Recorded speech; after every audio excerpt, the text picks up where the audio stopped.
video, so we're hoping it's going to work tonight. Casey's going to check and see before I get going.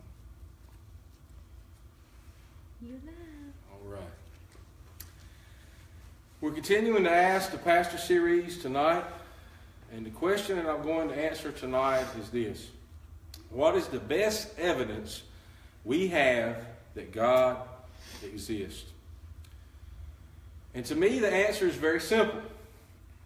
It's creation. It's the world. It's the universe. Psalm 19 tells us that all the universe declares the glory of God. The universe itself is evidence, good evidence, that God exists. And true faith is not believing against the evidence. True faith is not blind faith, but rather true faith involves trusting in the evidence that God has provided. Some beliefs are reasonable.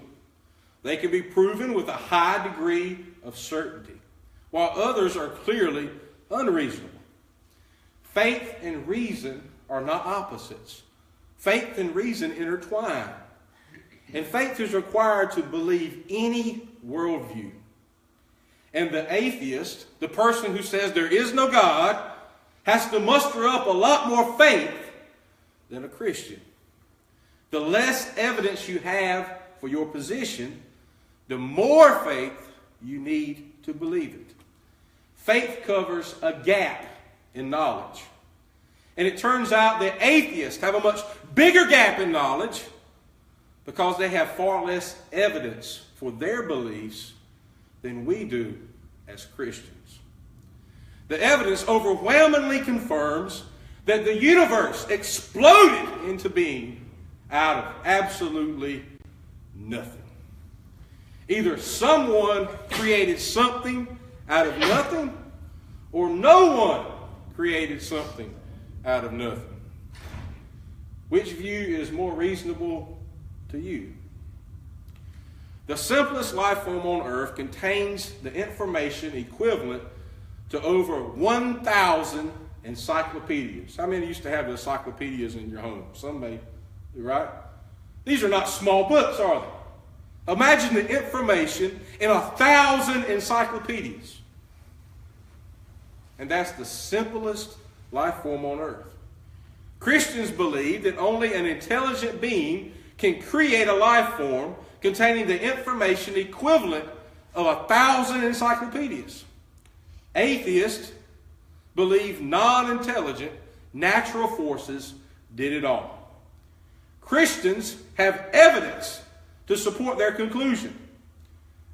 And since atheists don't have any such evidence, their belief requires much more faith, and we could even say blind faith.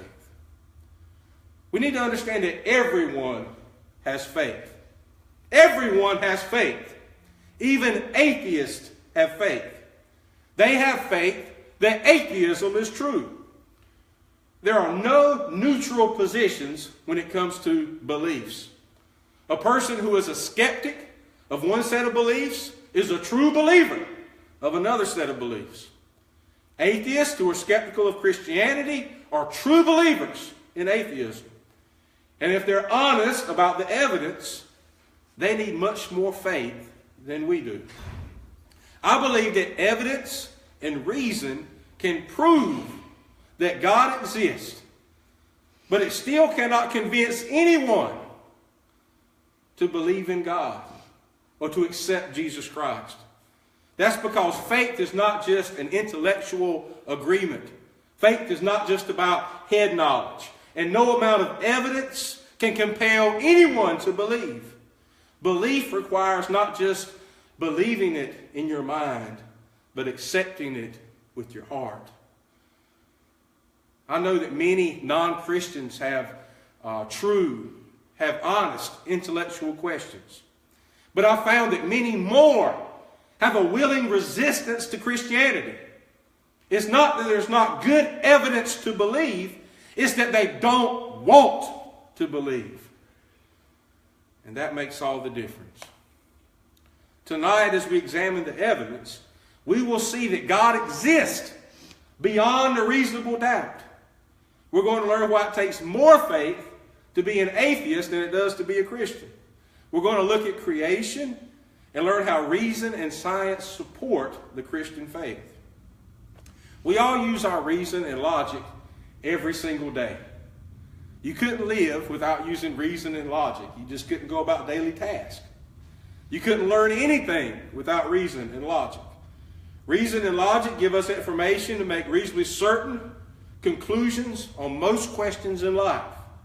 For example, since virtually everyone in the history of the world has lived and died, your conclusion that all people are mortal and will one day die can be seen as true beyond a reasonable doubt, right?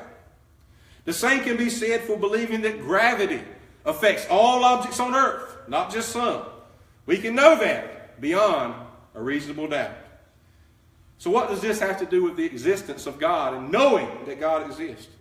Everything. We can be sure beyond a reasonable doubt that God exists in the same way. We can't observe gravity directly, but we see its effects. What goes up must come down. Every time you jump up, what happens? Every time you throw a rock in the sky, what happens? From those effects, we make a rational decision that gravity exists, that gravity is real. And it's possible to know truths about God, that He exists, from what He causes, which we can observe, just like gravity. Through observation, we can draw reasonable conclusions about the existence and even the nature of God. Now, we don't hear a lot about this. We're often taught by atheists, or you often hear on TV and others, that science is the opposite of faith, right? And they present Christians as being ignorant, uneducated, backwards people. But the truth is that science, in many ways, supports the claims of the Christian faith. Albert Einstein famously said, "Science without religion is lame. Religion without science is blind." In 1916, Einstein didn't like where his calculations were leading him. If his theory of general relativity was true, it meant that the universe itself was not eternal, but had a beginning. Einstein saw that the universe had a definite beginning of all time, all matter, and all space. But he didn't want to believe this. In fact, he wrote that it irritated him because he wanted to believe that the universe was eternal. He didn't want to believe in God. He didn't want to believe that something or someone caused everything to be. His theory of general relativity stands today as one of the strongest evidence for the existence of God. It supports one of the oldest arguments for the existence of God, the beginning of the universe itself. It's been said that the beginning is the end of atheism. If the universe had a beginning, then the universe had a cause. The fact that the universe had a beginning and will ultimately die isn't up for debate. If you talk to any scientist, any professor worth their salt, they will tell you this. Modern scientists know that the universe is running out of usable energy. With each passing moment, the amount of usable energy in the universe grows smaller and smaller and smaller, and one day we'll run out of energy and the universe will die. It's like a car. If your car keeps running and running and running, what happens? It runs out of gas. The universe has a limited amount of gas. And if your car had been running for eons and eons and eons from all of eternity, it would certainly be out of gas by now. And the universe is the same way. The universe would be run out of gas by now if it didn't have a definite beginning. Not only did Einstein figure out scientifically that the universe had a beginning, he was also the first to figure out the universe itself is expanding. Now, years later, we've all heard of the Hubble telescope, right? How many heard of the Hubble telescope?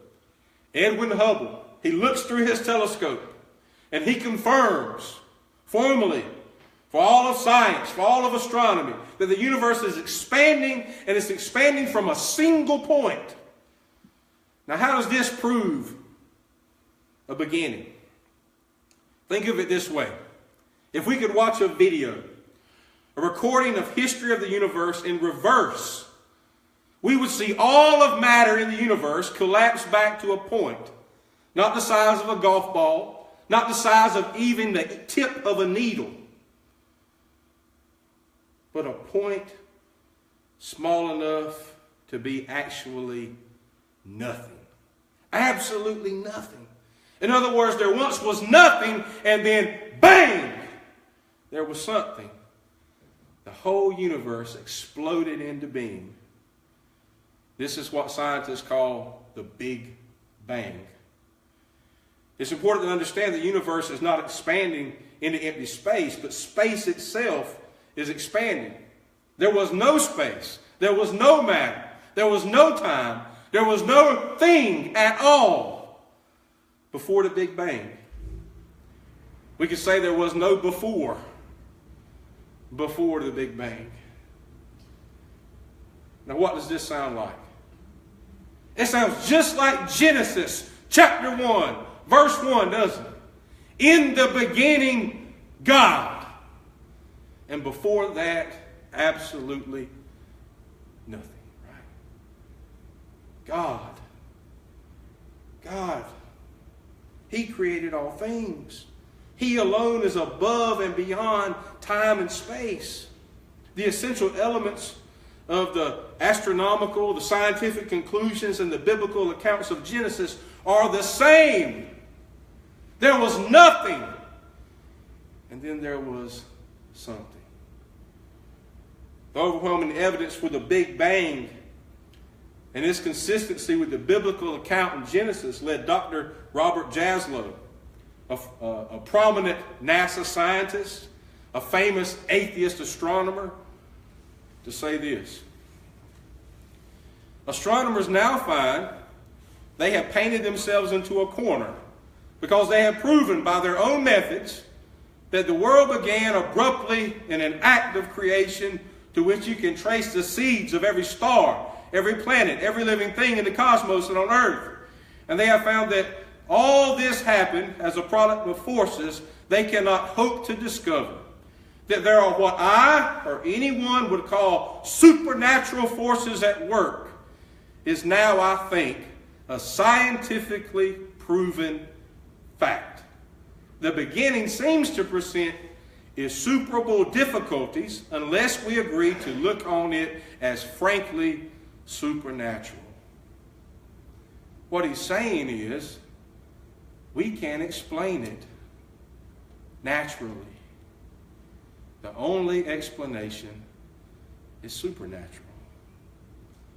Why would he admit, an atheist, one of the world's foremost astronomers, the top guy at NASA, admit that there are supernatural forces at work? It's because there were no natural forces. They were created at the Big Bang. There was nothing. There was no matter. There was nothing at all. There is simply no explanation for creation, for the world, for the universe, for you, for me, apart from God. No atheist, no scientist, no one can give you a good explanation apart from God.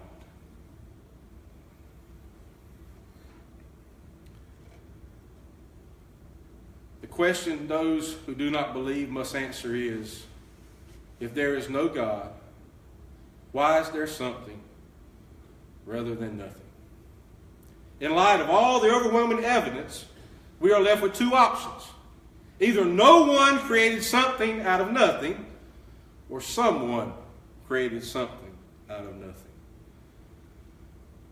And that someone created something out of nothing is exactly what we as Christians believe. Which is more reasonable to you? If you have a hard time believing that nothing caused something, then you don't have enough faith to be an atheist. But the scientific evidence for God does not end with the beginning of the universe.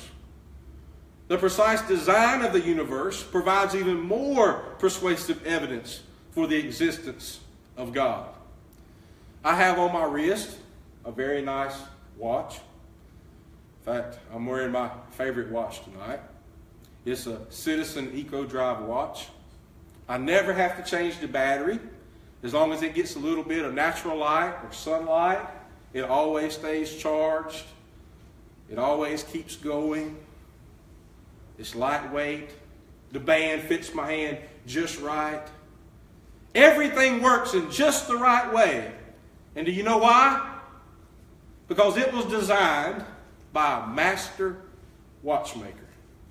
A master designer.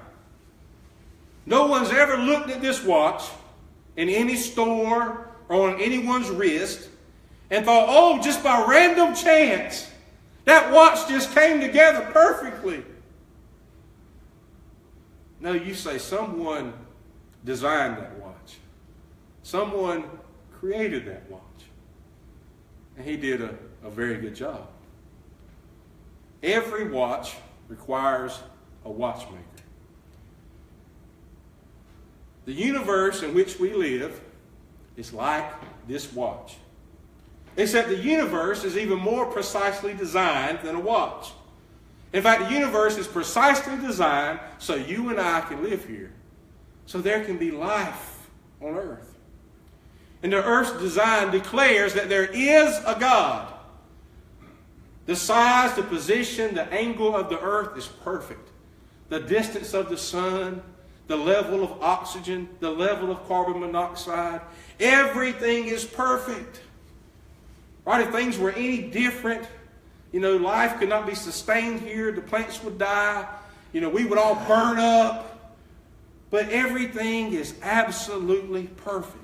If it was off just a tiny bit, life on earth would not exist. Everything functions just right. Hundreds and hundreds of conditions are required for life on earth. Fine-tuned. How likely is it all of this just happened by chance? One of the world's leading astrophysicists is a man named Dr. Hugh Ross. And he calculated the probability that all the conditions to sustain life would exist on any planet in the universe by chance. And this is what he came up with. There's one chance, and here's the number. 1 with 138 zeros after it. I don't know what you would call that number exactly, but it's a biggin. That's what we'd say in Eastern North Carolina. His conclusion was that scientifically, that means there's really zero chance that any planet would have life-supporting conditions unless there's an intelligent designer behind it all. There's a much better chance this watch would come together all by itself naturally than the world in which we live can have all the conditions to support life on earth. Nobel laureate Arno Penzias put it this way: astronomy leads us to a unique event, a universe which was created out of nothing and delicately balanced to provide exactly the conditions required to support life. The observations of modern science seem to suggest an underlying, one might say, supernatural plan. Sir Isaac Newton had an exact miniature replica of the solar system made. At its center was a large golden ball representing our sun. Revolving around it were small spheres representing all the planets, attached to rods of various lengths. And they're all geared together by cogs and belts to make them move all around the sun in harmony. One day, as Newton was studying the model, a friend who did not believe in the biblical account of creation stopped by. He marveled at the device, watching as Newton made the heavenly bodies move around in their orbits. The man says, "Oh my, what an exquisite thing. Who made it for you?" Without looking up, Newton replied, "Nobody." "Nobody?" his friend asked. "That's right, I said nobody. All of these balls and cogs and belts and gears just happened to come together. And wonder of wonders, by chance, they began revolving in their set orbits with perfect timing."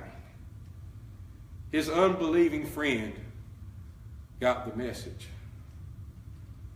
Nearly 2,000 years ago, the Apostle Paul, near the beginning of his letter to the Romans, wrote these words: "For since the creation of the world, God's invisible qualities, his eternal power and divine nature have been clearly seen, being understood from what has been made, so that men are without excuse." Paul said what we all really know. We all know God exists because it's obvious for all to see. We look at the world, we look at the sun and the moon and the stars, and they declare to us all, God exists, and he's powerful, and he's glorious, and he deserves our worship. You don't need to tell anyone that something so magnificently designed requires a designer. It's plain for all to see. Atheists must take extreme measures to deny the obvious. They dream up hypothetical theories that are not supported by any evidence and are in fact impossible. And when they do so, they've left the realm of reason and rationality, and they've entered into the realm of blind faith. Christians have good reasons, based on observations and science, for believing as we believe. And that's why it takes much more faith to be an atheist than it does to be a Christian. This blind faith of atheists reveals that the rejection of God is not a head problem. It's not because there's not evidence that God exists. They reject God because it's a heart problem. They don't want to believe. Because if they accept that there is a God, they must worship him. They must change their life. And many people just don't want to change. There is a God. He is the creator and the designer of not just the universe, but of you and of me. He is the Lord of heaven and earth.